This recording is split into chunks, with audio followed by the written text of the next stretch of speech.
So let's take a snapshot of what's happening in Oklahoma's state government because, well, a lot is changing all at once.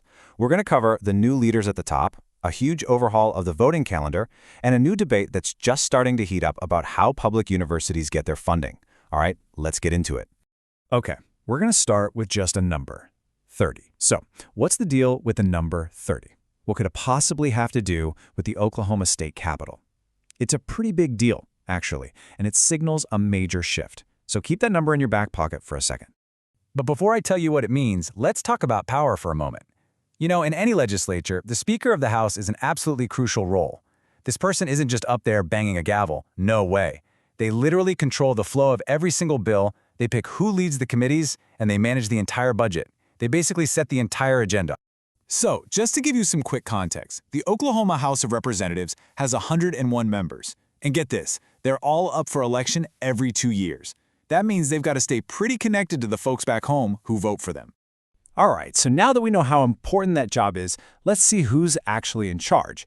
Because for the 60th legislature, a brand new leadership team has just been put in place. And here it is, the answer to our little puzzle. That number 30, that's the age of the new Speaker of the House, Kyle Hilbert.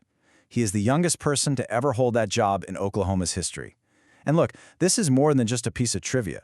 We're talking about a real generational shift in leadership, and that can bring totally fresh perspectives and different priorities to the table.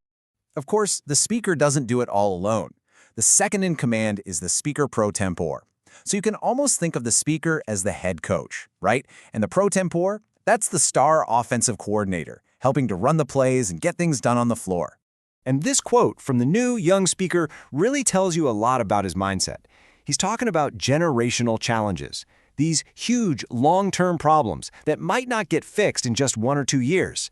That's a vision that's really focused on the long haul.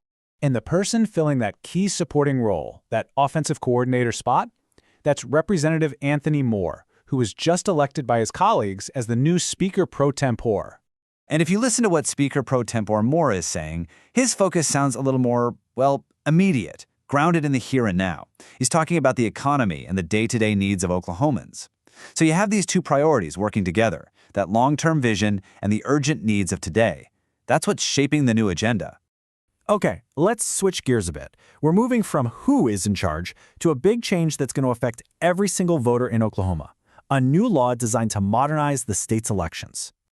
I mean, seriously, does it ever feel like there's always another election just around the corner? Whether it's for a special election or a school bond or some local issue, it can feel like you're constantly being asked to go vote. Well, it turns out lawmakers in Oklahoma were feeling that exact same way. And here's what they came up with. The old way could have up to a dozen different election days in a single year. The new way? It simplifies everything down to just 5 standard dates. The whole idea is to make the process way more predictable for everyone. So here are the new magic months for voting.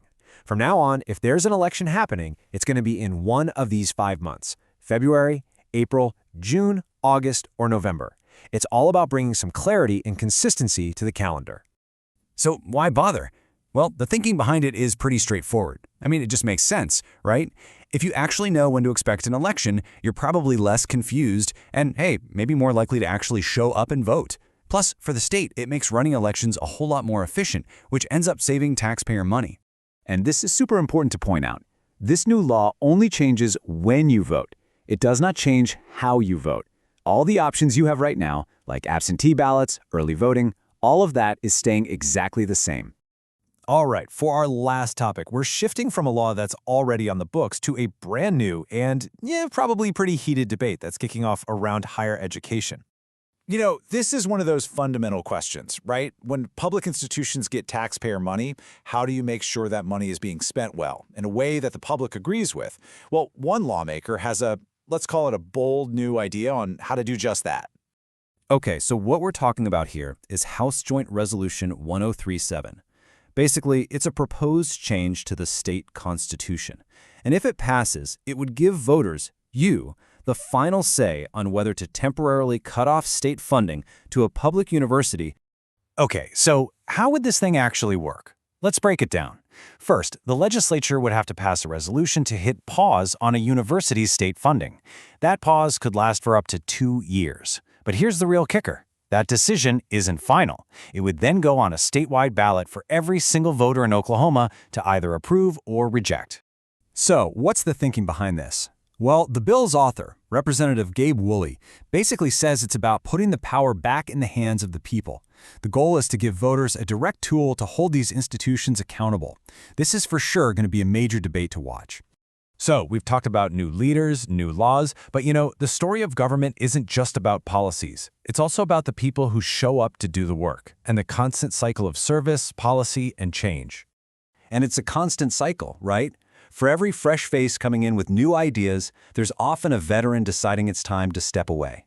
Case in point, after 5 years in the House, Representative Eddie Dempsey recently announced that this term will be his last.